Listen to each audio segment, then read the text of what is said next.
Morning news India पर आपका स्वागत है। मैं हूं आपका अपना अजीज डॉक्टर विक्रम शर्मा।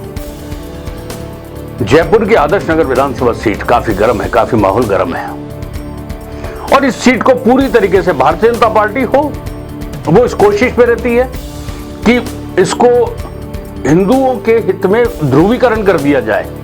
उधर कांग्रेस भी इस कोशिश में रहती है कि इसको मुस्लिम वोटों की तरफ, अल्पसंख्यकों की तरफ इसका ध्रुवीकरण किया जाए। टिकट भी बाकायदा इसी आधार पर दिए जाते हैं। अब भारतीय जनता पार्टी ने यहां मौजूदा विधायक अशोक परनामी का टिकट काटा गया और टिकट काटकर रवि नैयर को टिकट दिया गया और उनका मुकाबला कांग्रेस के रफीक से है, जो पिछली बार भी एमएलए थे। और जिस दिन लास्ट डे था नॉमिनेशन का, उस दिन अशोक परनामी का टिकट काटा गया और रवि नैयर को टिकट दिया गया। रवि नैयर की छवि जो है गौ सेवक और कट्टर हिंदूवादी वाली बताई जाती है और अशोक परनामी की पैरवी वसुंधरा राजे कर रही थी। यही कारण था कि लास्ट मोमेंट तक टिकट अटका रहा।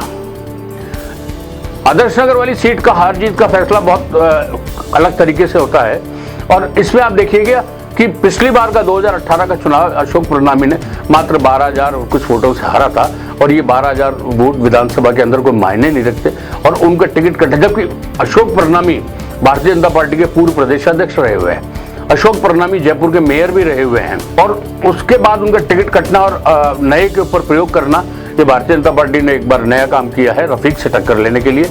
रफीक के लिए भी बहुत बड़ी मुश्किल है कांग्रेस के। रफीक की और उमर दराज की लड़ाई काफी लंबे समय से चल रही है। उमर दराज वही व्यक्ति है जो 2-3 बार जो है पार्षद रह चुके और तीनों बार उन्होंने कोशिश कर रहे थे वो कि कांग्रेस से टिकट लेने के लिए, लेकिन उनकी जो लड़ाई है अब वो पूरी तरीके से इस चुनाव मैदान में सामने आ गई है और उमर दराज पूरी तरीके से इस बात की कोशिश में है कि जितने वोट जुटा सकें उसका सीधा तौर पर नुकसान रफीक को होता है और रफीक को नुकसान होता है तो इसका सीधे तौर पर फायदा भारतीय जनता पार्टी के खाते में जाता है। वैसे खाली एक उमर दराज ही नहीं, बाकी और भी सबसे ज्यादा यदि कैंडिडेट कहीं खड़े हैं तो वो आदर्श नगर विधानसभा सीट के अंदर है और ये कौन किसके वोट काटता है। कुछ वोट भी काट गए तो निश्चित रूप से जिसके खाते में यदि मुस्लिम वोटों कैंडिडेट्स ने मुस्लिम्स के वोट को ज्यादा खा गए तो रफीक को सीधे तौर पर नुकसान है और हिंदू के वोट ज्यादा खा गए तो सीधे तौर पे भारतीय जनता पार्टी के रवि नैयर के खाते में नुकसान चला जाएगा। वैसे आम आदमी पार्टी से उमर दराज ने अपना पर्चा दाखिल किया है और उमर दराज के मैदान में होने से चुनाव तो रोचक हो ही गया, बल्कि एक ट्रायंगल बन गया। ये त्रिकोणात्मक संघर्ष में आदर्श नगर की सीट पूरी तरीके से फंस कर रह गई है।